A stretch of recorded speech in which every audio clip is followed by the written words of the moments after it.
Hello everyone, JR Honeycutt here. This is my official submission for the Collapse Cards 10-day design challenge. My game is Twerk, a game of spelling quickly. Twerk is a game for 2 to 8 players. Players win by winning a specified number of rounds. Each round is won by building a word of 8 letters before anyone else can do so. The player who wins the specified number of rounds is the winner of the game. So 2 players first to win 5 rounds, 3 players first to win 4, 4 players first to win 3 rounds, 5 to 8 players the first player to win 2 rounds. Each round takes about 1 to 5 minutes, depending on how skilled the players are. They can go very quickly. And so time to play is about 20 to 30 minutes, probably much faster with a group of 3, 4, or 5 players. All right, detailed description of components. I have in the game the 9 green cubes. I have 1 green crystal. I have 3 dice. I've included 3 dice. I call them vowel dice in the games. They have 1 of each vowel on them, A, E, I, O, and U, and a wild spot. I'll explain what they do in just a moment. There are 3 of them. They're all identical. There are also 20 cards in the game. There are 16 cards that have a single consonant or a bigram or 2-letter sequence on them. And then there are 4 cards that have, they're basically wild cards, say any 1 consonant or 2 consecutive vowels. And I'll explain what they're for in just a moment. That is the entirety of the components of the game. I did not use the other colored cubes, and I did not use the other colored crystals. I also, sadly, was not able to find a good use for our little card stands. I really thought about it. I wanted to make a little catapult, but sadly, such a thing is only for my recreational use and not in Twerk, a game of spelling quickly. All right, the round begins by one player shuffling the deck, dealing 2 cards to each player, and then flipping 3 cards face up in the middle of a table. For instance, you might have these 3 cards face up. Once everyone has their 2 cards, one player, and if it's the first round, it is the player who has the longest first name, rolls the 3 vowel dice, and once the 3 vowel dice have been rolled, the game is immediately active. So the first player to come up with a word at least 5 letters long calls Twerk. They can use the cards in the middle of the table, these cards. They can use the 2 cards that are in their hand that are secret only to them, and also the dice. If a dot is rolled on a die, it can be used as any of the 5 vowels or the letter Y. And if a wild card is in a player's hand, or if it's on the table face up, it can be used as any 1 consonant or any 2 consecutive vowels, like IE or OO or AU, whatever it takes. So players may not touch the cards in the middle of the table, nor may they touch the vowel dice until they say Twerk.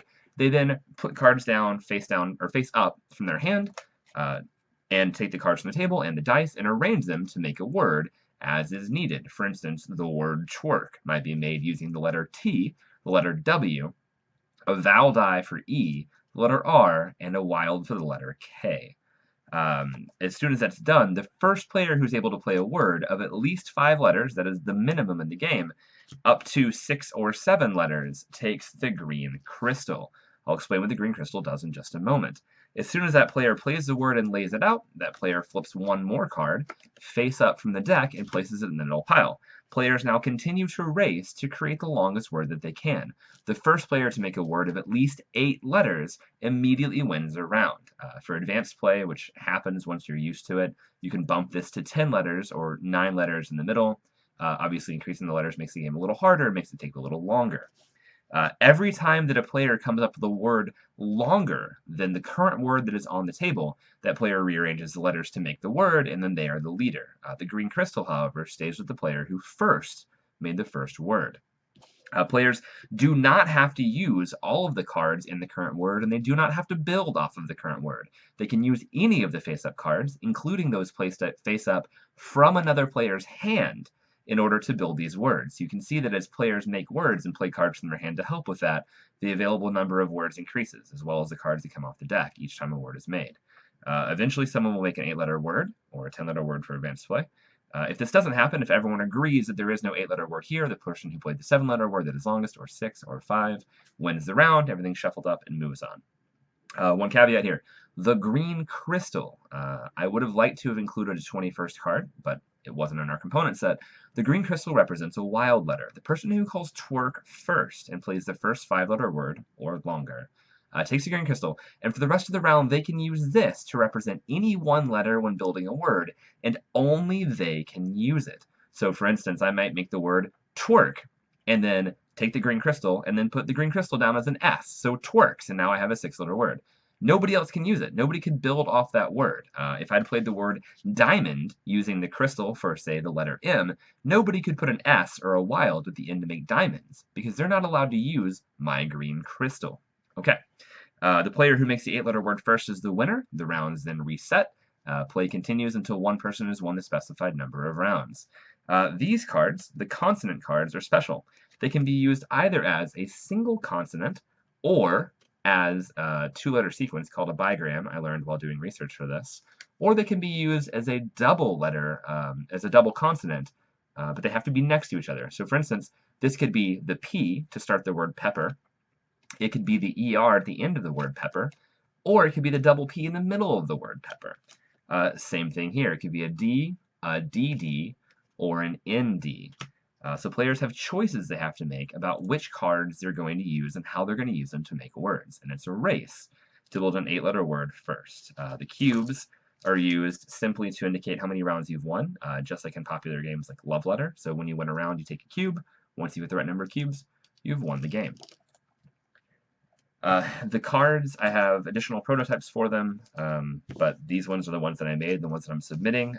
Legal word rules follow basically Scrabble rules.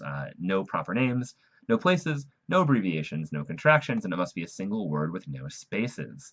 That is the entirety of the game. There is a variant for 2 to 5 players, or I guess any number of players if they'd like to play with it.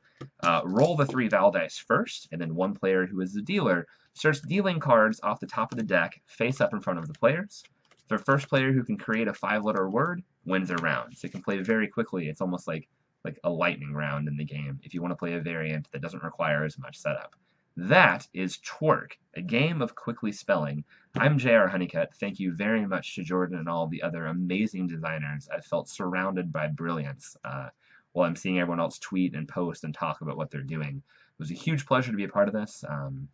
I really enjoyed the entire process, the epiphany of design and where my game came from. I made a detailed game design document about some of the decisions I made while doing this and my justifications for how I chose letter combinations.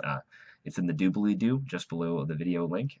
And thank you just so much to the judges and to everyone for watching. I really appreciate it.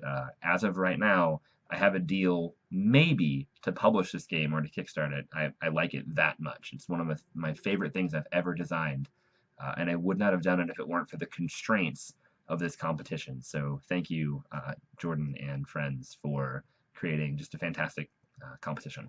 Thanks, everyone, and goodbye.